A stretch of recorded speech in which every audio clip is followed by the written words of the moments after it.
13 mai 1968, la grève générale est décrétée en France. Le 13 mai 1968, 10 ans après le retour au pouvoir de Charles de Gaulle, la grève générale est décrétée et 1 million de personnes défilent à l'appel des syndicats.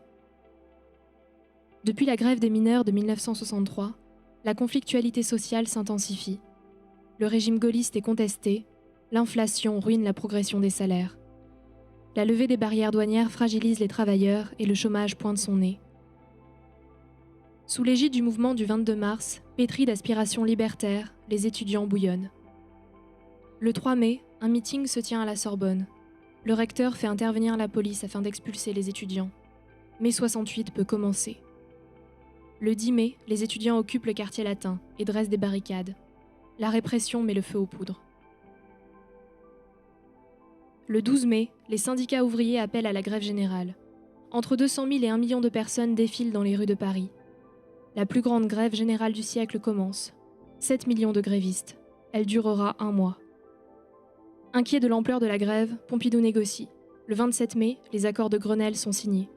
Hausse du SMIC de 35%, hausse des autres salaires de 7%, création des sections syndicales d'entreprise.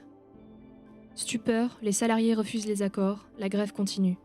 De Gaulle disparaît à Baden-Baden. Le 30 mai, De Gaulle s'adresse à la France. Il annonce la dissolution de l'Assemblée et dénonce la menace du communisme totalitaire. Dans la foulée, une contre-manifestation s'organise. 1 million de personnes défilent sur les Champs-Élysées. Lors des élections du 30 juin, le raz-de-marée gaulliste emporte l'Assemblée.